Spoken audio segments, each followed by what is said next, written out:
Chinese President Xi Jinping and U.S. President Joe Biden are set to hold their first formal meeting since Biden became U.S. President this year. What can we expect from the high-stakes virtual summit? And my talk with David Ferguson, the main English language editor of Xi Jinping, the Governors of China, about why he finds it important to get the message of the Chinese president out to the world. Welcome to The Point, an opinion show coming to you live from Beijing. I'm Li Xin.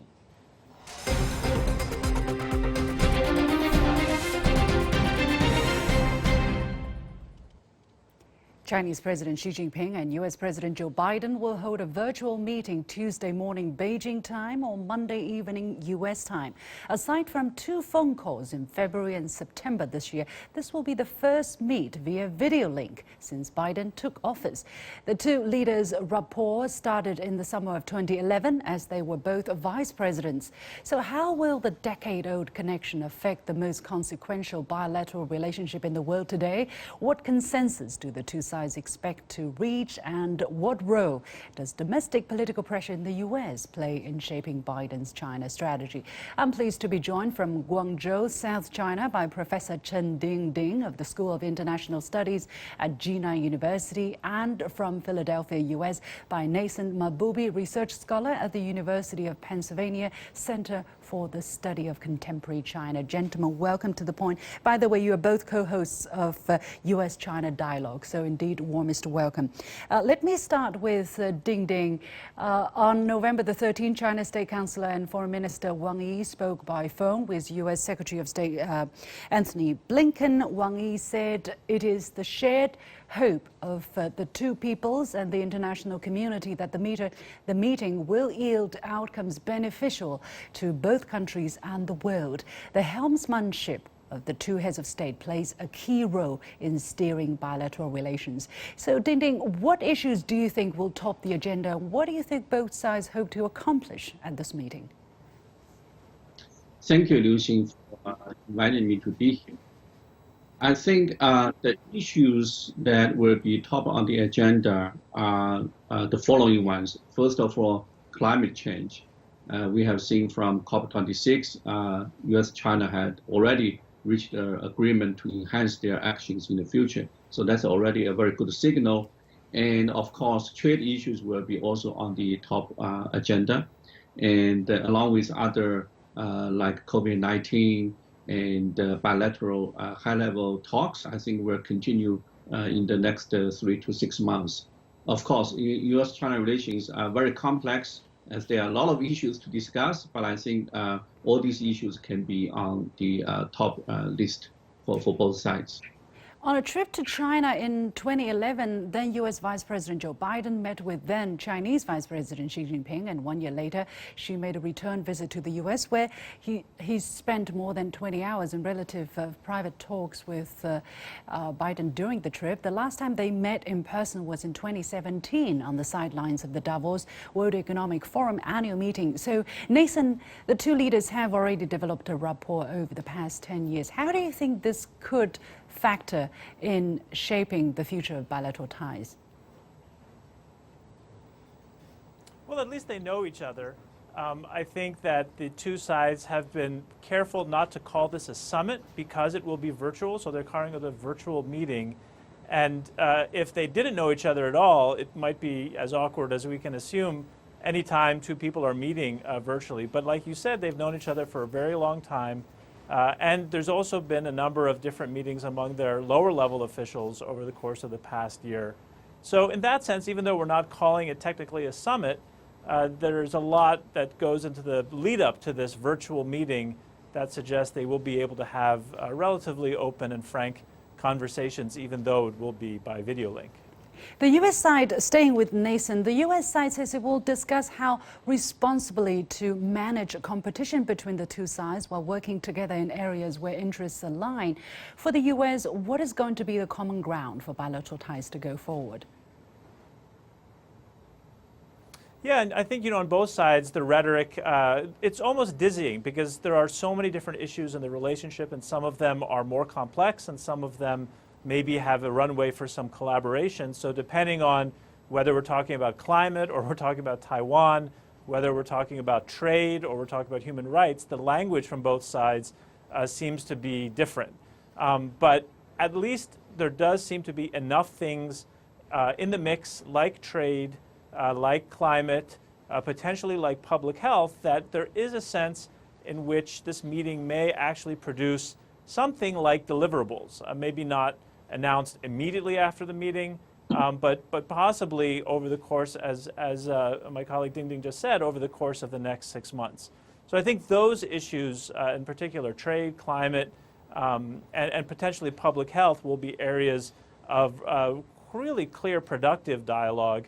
But of course, we know that they're going to talk about the more difficult issues, starting with Taiwan, human rights, and others as well. We'll touch Taiwan in just a moment, but Dingding, last week, U.S. National Security Advisor Jake Sullivan told the media that the U.S. is seeking coexistence with China and not to bring fundamental changes to the Chinese system. How will that translate to what may come out of the meeting, if anything comes out at all?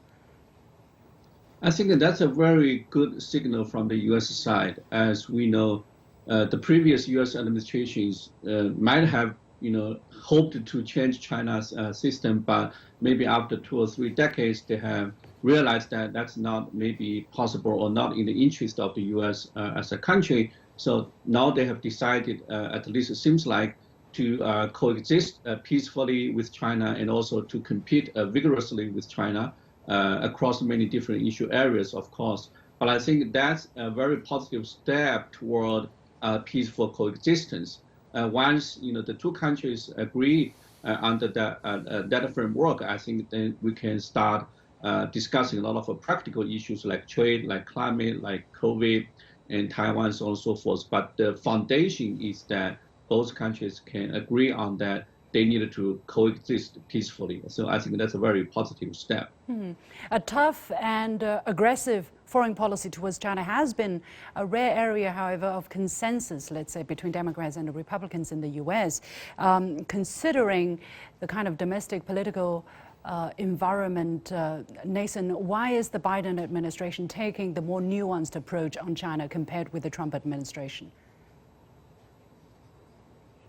I think that's a great question, and I think there's a way of answering it that also speaks to dynamics within China. I think in both countries there is a populist nationalism that is more negative towards the other country, and you have the two leaders now, I think on both sides, trying to put the brakes a little bit on this rhetoric getting too far out of the control, essentially.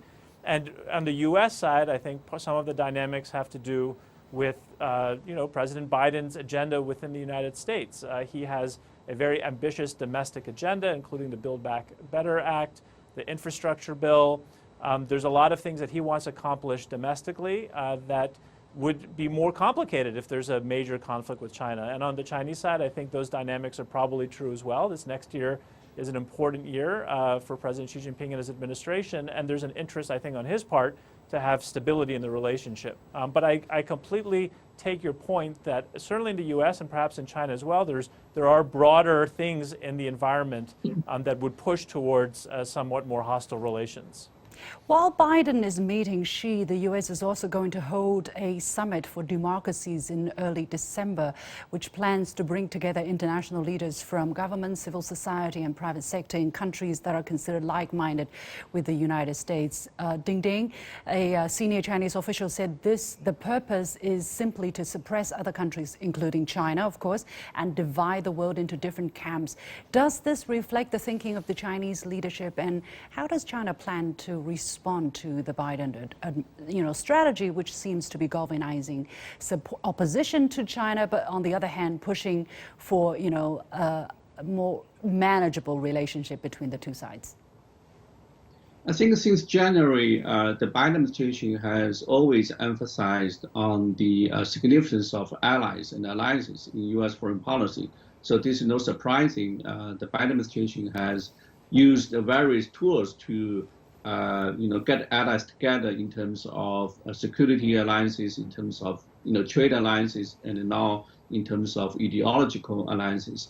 But I think the point, of course, from China's perspective, is that as long as the purpose of these sort of meetings is not to suppress other countries like China or Russia or other countries that in the eyes of the U.S. are not democracies, therefore are sort of rivals and even enemies. I think as long as the purpose is not that, it can be manageable. But if the purpose is indeed to using the format of democracy to criticize, exclude, and suppress other countries like China, I think China would find it very, disturbing and would certainly have some, countermeasures.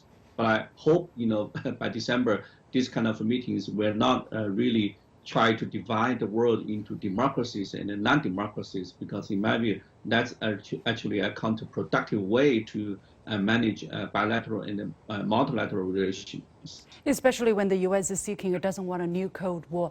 But staying in the United States, Neysun, President Biden is also experiencing low levels of domestic support, right? According to various polls, worse, which says that the rating for him is worse than every recent president except for Trump. That's according to U.S. media. Is this going to figure into what the meeting between the two leaders can or cannot achieve?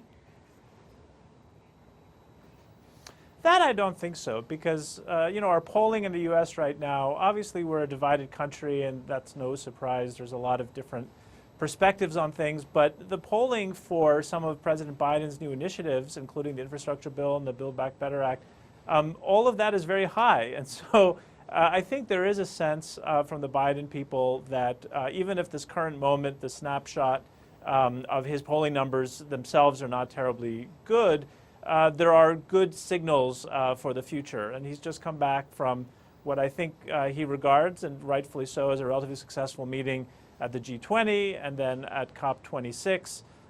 So I don't think he goes into this meeting with a sense of weakness. I think he's probably feeling pretty good about things right now. And I think the focus of the meeting will just be the relationship, the bilateral relationship, all this complexity that we've all been paying attention to, and hopefully there'll be some productive outcomes out of it. Right. Despite the thorny issue of Taiwan, which was mentioned by Mr. Wang Yi to Anthony Blinken on the phone, saying Taiwan independence is the greatest threat to peace and stability in the Taiwan Strait. And so, Dingding, what do you see? What kind of outcome do you expect to see on the Taiwan issue? I mean, definitely you are not going to see a quick breakthrough of any kind, but at least will there be some kind of dialing down of the tensions, let's say? I agree with you that because Taiwan issue is the core foundation of U.S.-China relationship, so both sides will take this very seriously, and I expect the U.S. government, Biden himself, to reiterate the one China principle. Of course, the U.S. Side has its own understanding of the one China principle, but at least it's one China. It's not two China. So the one China principle will be re-emphasized, and that, I think, coming out of Biden himself will calm down things a little bit, and hopefully U.S. and China can work out some practical measures to maintain the calm situation cross strait. And I think that's very important for future U.S.-China relation improvement. Finally, both Xi and Biden have mentioned in their previous face-to-face meetings in the White House and in Davos that the world needs China and the U.S. to work together. Neysun, what message does this new meeting send to the world? I think it's that they are trying, that they obviously have differences, and these differences have been expressed in various ways within the Biden administration. We all remember that very contentious meeting in Alaska back in March, and then some of the later meetings, some of the later statements, but they are talking, and they just were able to issue this joint statement on climate not long ago. They're having this virtual meeting tomorrow night, in the U.S. would be Monday night. I think it's sending a message that these are responsible adults on both sides who are aware of the importance of the relationship, are aware that notwithstanding all the differences, there have to be some kind of guardrails to keep the differences from overwhelming the relationship. And hopefully the world will see that as a positive signal, given the importance of this bilateral relationship. All right, we'll take a short break. My thanks to Professor Chen Dingding from the School of International Studies at Jinan University in southern China and Neysun Mahboubi from the Center for the Study of Contemporary China at the University of Pennsylvania.